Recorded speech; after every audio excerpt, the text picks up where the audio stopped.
Capybaras! Why it sucks to be born as a capybara by Bound. This will be interesting. Why does it suck to be a capybara? You're just a ginormous guinea pig, technically. So, yeah, let's see. Let's see. You're slide out of your mother somewhere in South America. Other newborns pile on top of you as your mom gives birth to 3 more. Around you, the rest of the females are doing the exact same thing. Your species evolved to give birth all at once. You're just getting yeeted out of the uterus. Interesting.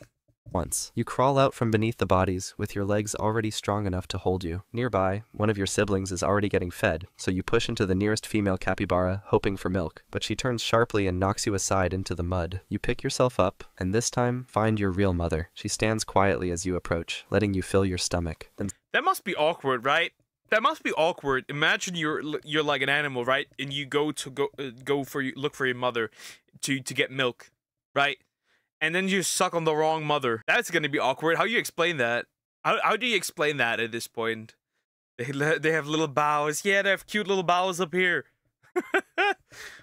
Wait, sucks to believe in power of friendship. Hey, the power of friendship sometimes is needed. Suddenly, the adults start moving. They head quickly toward the pond, so you follow. You try to stay close, but your legs are too short and you can't keep up. You slip into a soft patch of mud with your... Your legs are too short. How it is to be 5'7" and under. Your front legs sinking down until you can't move. Your mother notices and comes back. She lowers her head under your chest, lifting you free from the mud. She carries you down to the pond's edge and sets you gently into the shallow water. As you float there, something large rises beneath you. A crocodile slowly breaks the surface. You stop moving, but your mother doesn't react. She just watches. The crocodile doesn't attack. Instead, it drifts silently for a moment, then goes under you and lifts your body while you sit on its head. It swims... What? You don't end up a snack time? Wait, what? Forward onto the dirt and you jump off. Then it goes back and disappears into the water. Crocodiles aren't always dangerous. Sometimes they're just passing through and you're lucky enough to catch a ride. But you don't want to be there when one decides it's hungry. You're 3 weeks old now and most of your day is spent floating. A white bird lands on your back. It moves slowly, pecking at your fur. It's not here to hurt you. It's eating ticks and flies. These birds follow capybaras for food and your kind lets them stay. 2 other young capybaras swim over. They're the same age as you. One bumps into your side, then kicks off and spins around. He's trying to start a game, so you chase after him. You lunge forward, kicking hard with your front legs, then twist away before they can hit you. You take turns pushing and shoving, testing how fast and how strong. Turn-based JRPG be like. Interesting. Does that mean that a capybara standing on a crocodile is aura farming? Strong each of you is. The bird lifts off and flies away as the game gets louder. This kind of play has a purpose. It teaches you the basics of how to move and dodge in case any predators attack. But then something else moves in the water. An otter bursts from the water and clamps down on your friend's leg. It shakes violently. We all know what otters do besides eat people. Even people. Otters in groups, apparently, as far as I've heard, in groups, otters are actually dangerous. Capybara! Hi, Somex, how you doing? Hope you're doing good. It's just like, I wonder, and we also know that not capybaras, otters, violate baby seals. So there's that. The Crocodile and the Capybara would be a good movie. Sure, yeah. Dragging him sideways. Otters are predators, but they're also territorial. Your friend kicks hard and the... Yeah, and more than just one way. Otter lets go for a second, then snaps again and bites higher up near the ribs. Then, when it finally had enough, it lets go and disappears. You stay still, holding your breath, because moving now would only make things worse. Your friend limps out of the water, leaving a trail in the mud. You follow behind him quietly. The bird comes back, lands beside him, and starts picking at the blood on his fur. Tomorrow, you'll follow the group uphill to find new grass. But for now, you just lie there watching and hoping the otter doesn't come back. Skip forward a bit, and you're 2 months old now. The pond is smaller now, Its edges are cracked, and the grass around it is non-existent. Most of the good plants are gone, except for one patch up the hill past the muddy slope. You spot it early and start walking. The slope is slippery, but you climb anyway. Then, a larger juvenile blocks the top. He turns toward you, lowers his head, and takes a step forward. He doesn't want to share. But you don't stop. You shove into his chest and keep moving. He pushes back, holding his spot, but you're not small anymore. You press harder with your back legs, digging into the mud. His foot slips, and he stumbles sideways, just enough to let you pass. You reach the patch alone. The grass is fresh, so you graze for a while, and then look back down the hill. Capybara touch grass. Couldn't be me. I saw Chunky Otter post. I want that otter. I want that. Sure. Everything in big group is dangerous. Yeah, otters smart and can be very aggressive. Like I said, they love baby seals a little too much. You chirp once. The others hear it. Within minutes, a line of capybaras is climbing toward you. As they arrive, the juvenile you pushed tries to squeeze into your spot. You turn toward him and plant your feet. He pauses. Then he moves to the side and eats somewhere else. After you've eaten your fill, you squat and poop. Then you turn, lower your head, and eat it. You've seen the... Yeah, that's pretty shit, I must admit. Is that where the one furry on Twitter got his idea? Adults do this before. You didn't know why until now. Your gut isn't fully developed yet. It needs the bacteria you just passed. That's how your stomach learns to break down the tough stems and roots you'll rely on as you grow. That evening, your group settles on the hill. You lie down beside two others. The juvenile you challenged stays nearby, but doesn't come close. You don't know if he'll try again tomorrow, but if he does, you'll be ready. You're 6 months old now, walking along the edge of the pond, searching for new shoots poking out of the dirt. Most of the grass near the water is gone, so you wander farther than usual. A patch of dry leaves looks soft enough to stand on, so you step forward. But as soon as you do, the ground starts moving. Tiny red bodies pour out from underneath. You freeze for half a second, then the biting starts. They cover your legs, your belly, and your neck. Ants. Are they screwed? If this happens... I've got a dilemma. Now I'm suffering from success. You're farming too many dudes. Stop this. Squeal and jump, shaking your limbs trying to kick them off, but it doesn't work. Their jaws clamp down and don't let go. You bolt straight into the water, dragging the swarm with you. You dunk your entire body under, blowing bubbles through your nose. You come up once for air, then dive again, rubbing your head against the mud at the bottom. It helps, but it's not enough. The ants are still clinging to the softer parts of your skin. You stay in the water until your body stops twitching. And that's when the ants finally let go. When you crawl back out... Drown the ants. So glad humans don't have to eat poop. We don't have to. But there's people who willingly do it.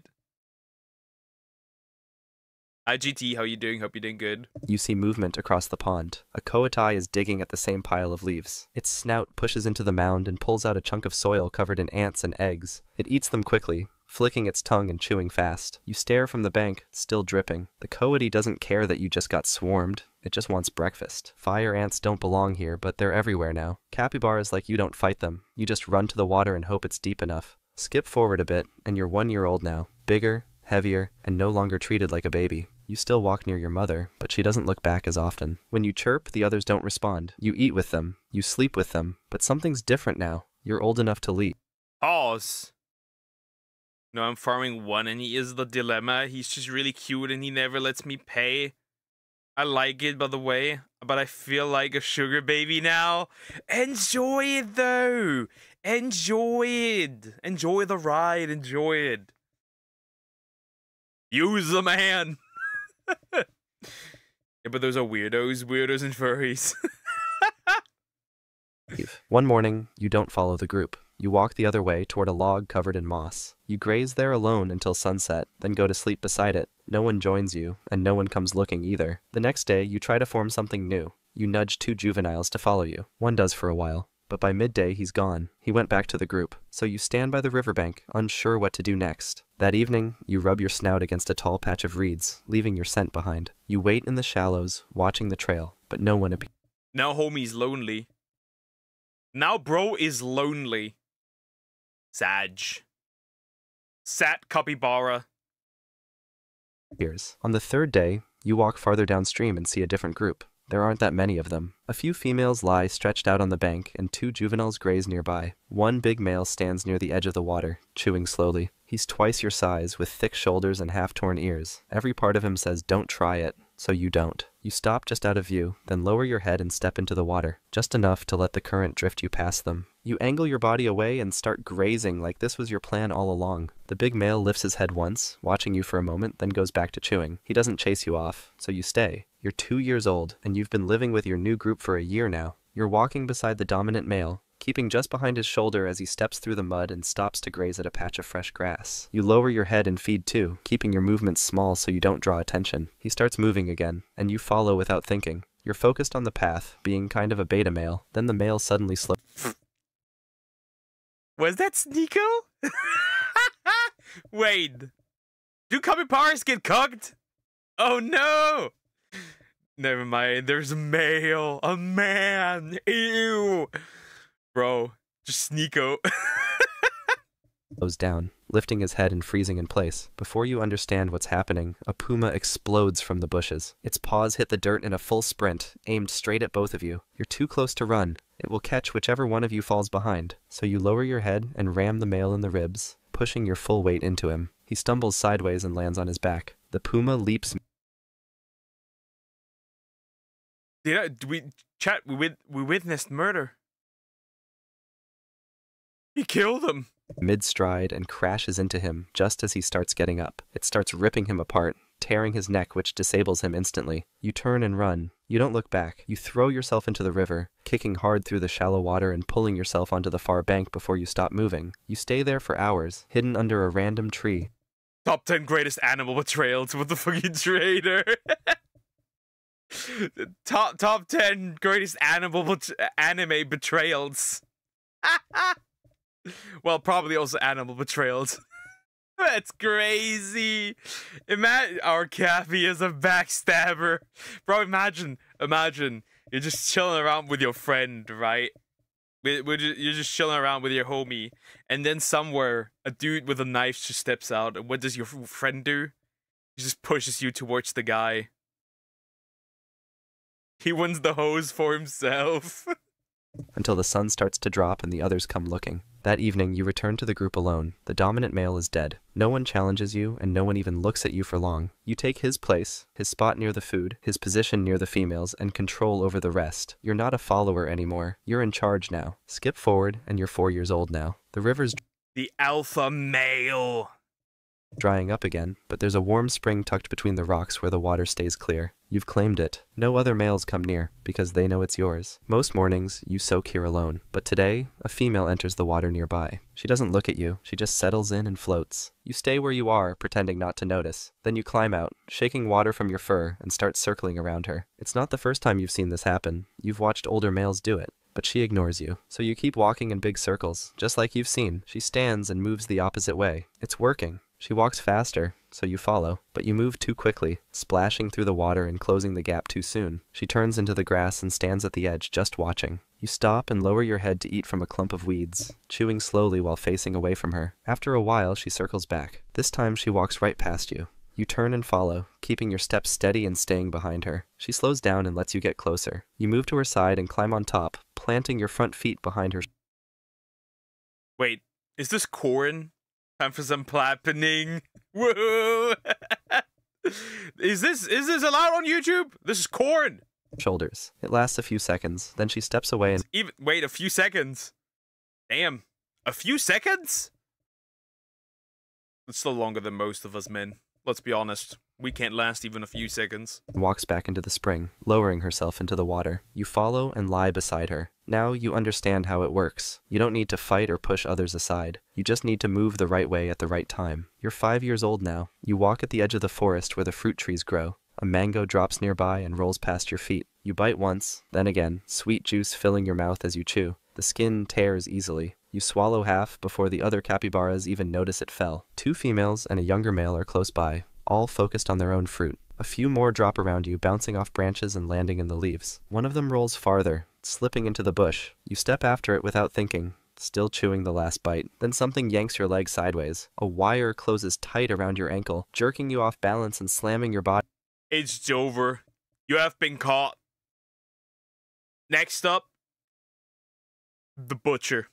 Into the ground. You try to push up, but your leg stays pinned. The wire's too strong. You twist hard and kick, dragging yourself in a half circle through the dirt. but it doesn't loosen. You struggle harder, digging your teeth into vines, ripping at the bush that hides the anchor, but nothing breaks. The snare holds your leg out at the wrong angle, and the more you pull, the deeper it cuts. The others are already gone. When the wire snapped shut, they ran without even taking a look at you. You stop moving. The blood around your ankle thickens in the dirt. Then flies start landing on your back and stay there. Eventually, the sound of footsteps comes through the trees. One man walks toward you, holding a coil of rope in one.